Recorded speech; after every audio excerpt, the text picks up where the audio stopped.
Prabhakar. He will be presenting management of corneal perforation.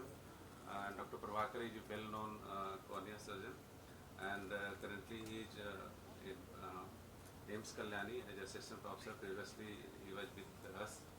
So now he will present with corneal perforation. A very good morning. At the outset, I would like to thank sir for giving me the opportunity. So I will be presenting on corneal perforation repair.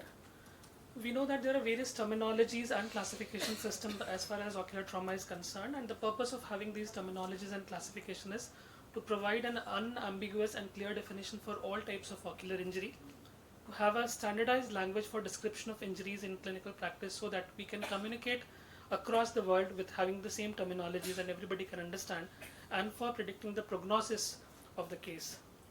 So Birmingham eye trauma terminology is one of such terminology or classification system which assigns specific terminology to the as far as trauma is concerned, and following the Birmingham eye trauma terminology, the ocular trauma classification group that has come up with a classification system wherein they are using various parameters, like 4 parameters. The first being the type, which tells us the mode of injury, then the zone, which tells us the anatomical involvement of the eye, the grade, which tells us the visual acuity at presentation, and last but not the least is the presence or absence of relative afferent pupillary defect, which says whether the how is the functional what would be the functional outcome. That means how much the function has been compromised. So this is not only important at the outset but also is very important as far as prognostication is concerned. So before going further, let's understand how big is the problem, what is the magnitude of the problem. So corneal trauma is considered to be one of the most common cause of commercial blindness, corneal blindness, sorry, in children, and more often seen in children, young males. And because of this, this is a psychological and economical, having an economical implication apart from vision loss and cosmetic disfigurement. So say once a patient is brought into the emergency room. So what should be the goal? The first and the foremost thing should be like recognition of emergent systemic conditions which needs immediate attention and management. Then identifying the extent of ocular involvement and assess the need for imaging and formulate any initial therapeutic plan. History is of utmost importance. You to get the mode, duration, what kind of treatment the patient has received so far, and apart from this, the examination, the visual acuity examination is of utmost importance. You have to mention the projection of rays. This is having medical legal implications as well. So I will skip this part and I will straight away go to the pre-operative management part. So now we have already planned, we have examined the patient in the emergency room. Now we have admitted the patient. Put an eye shield. Do not instill any topical eye drops into the eye. Until and unless you are sure that the patient is supposed to wait for a longer period of time, then only you instill eye drop. That too should be preservative-free antibiotics that we often use for intracameral injection, like moxifloxacin, without any preservative. We have to give analgesic medication to the patient. We have to keep them on broad-spectrum systemic antibiotics, give injection tetanus toxoid, and definitely, as it said, that it is always prudent and it is always wise to take these patients under general anesthesia. So make sure that your patient is fasting for at least 6 hours so that you can take the patient at the earliest. The counseling part of the patient is of utmost importance. We have to explain them what is the primary aim of the surgery, what is the need for multiple surgery. There can be a need for multiple surgery, and of course possible need for enucleation in cases of severe injury. So we have to take informed consent. So the primary aim of any corneal tear repair is to have a complete watertight closure of the globe. So as I said, that we have to do it under general anesthesia, preferably. While putting the speculum, we'll have to be very careful that we don't press onto the globe, otherwise there can be an expulsion. The side port entry should be made always away from the tear margin, and we have to maintain the anterior chamber with viscoelastic substance, and we have to use monofilament 10-0 nylon to suture the corneal wounds. The most important thing here would be the no-touch technique. In cases of trauma, we don't have to touch the tear margin, because being edematous and friable, the moment we hold the tear margin, it's going to there will be a tissue loss, and it would be very difficult to repair it further. So it's always a no-touch technique when we are repairing a corneal tear.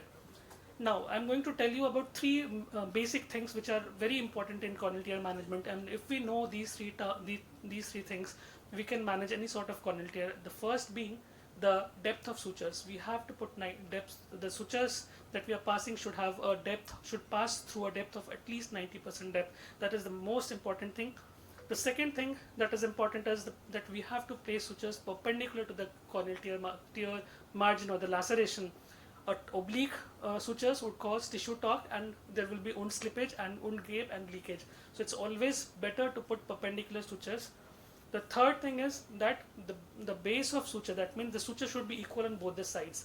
So this I am saying in terms of not from what we see from the anterior surface. Anticipate where would be the posterior surface, and the posterior surface should be equal on both the sides. So these three things, if we are taking into consideration, then definitely we can manage any sort of corneal tear. We know about zone of compression, that larger the suture bite, more will be the zone of compression, and zone of compression should overlap. Smaller the suture bite, smaller will be the zone of compression. We know that our cornea is prolate, that means peripheral part of the cornea is flatter and the central part of the cornea is steeper. So while repairing also, we try to restore that anatomy. So what we do, we take tighter and longer suture bites in the periphery, smaller and closer suture bites in the center, taking into consideration the zone of compression. And this is what we call as Rousseau-Hayes technique of repairing corneal tear. As far as sequencing of suturing is concerned, always secure the bends first. Like here 1 and 2, these are the bends where we have to secure first. When we are dealing with triangular flaps, we have to again secure the apex first, because if we do suturing of rest of the parts, leaving behind the apex and taking it at the end, there will be a gape, wound gape, and there will be leakage of the aqueous. As far as stellate lacerations are concerned, we can do it many ways. We can just start suturing from the periphery with multiple interrupted sutures, or we can put a purse string sutures. And at times, even after putting all those sutures, we feel that there is still a central hole which is still patent. So what we do, at this point of time, we can put a tissue adhesive, that is cyanoacrylate glue, and a bandage contact lens.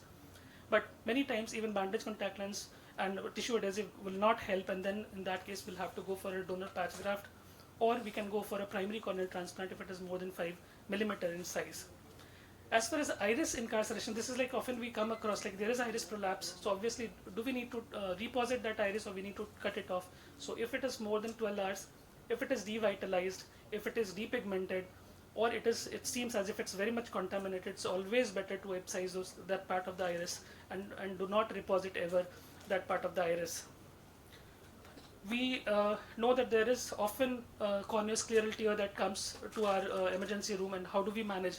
So always first restore the anatomy, that means secure the limbus first, then suture the corneal part, and at the last go for the scleral repair from anterior to the posterior. So here is first we have secured the limbus, then we are securing the cornea. As I said, first secure the bends, and then subsequent corneal suturing. And when we are going for the scleral part, we are going from anterior to the posterior. So I think we are done for the day, but a very small video I would like to take you through. So here we are just making a side port entry, and we are trying to maintain the anterior chamber by injecting viscoelastic. One thing is very important, that we have to remove the loose epithelium around that wound. Then we are releasing the iris which was there at the wound. We are again reforming the anterior chamber and passing the suture at 90% depth perpendicular to the tear margin. And now we have to titrate the tightness of our suture. And every time we are tightening the suture, we have to ensure that the anterior chamber is formed. Otherwise, we will end up having a tight sutures. Thank you so much for your patient hearing. बहुत अच्छा था प्रभाकर, बस बहुत ही अच्छा था. Just जो तुमने video दिखाया उसी को मैं हाईलाइट कर रहा हूँ. आप लोग सब देखे होंगे, wound ruptured है. He could have used that wound, but he deliberately made another fresh wound at the limbus. This is the proper technique. One should never attempt to push the visco or air through the injured wound. This is very important. And one thing I would like to add, for scleral repair, we should not use 10-0 narrow. What you use? So either 6-0 vicryl. This is important, because strength of these two tissues are different. So stitches and sutures will be different. Sir, I have different different view. Basically, for a scleral repair, basically it heals late. So ideal suture is 9-0 nylon. Although 9-0 nylon is not available, so one should go for either a 10-0 nylon or even 6-0 silk can be used. Because vicryl it tends to lose after 2 weeks generally. So, but the tensile strength of 10-0 is very 10-0 poor. is That's very the- poor. Yeah, I have done with 10-0 in emergency cases, it will not Yeah. hold. So it is always better to use a thicker stitch. But it will stay for longer period. Yeah, vicryl- tend to lose very early. Yes, that is okay. But अब तक तो हम लोग ऐसे ही करते हैं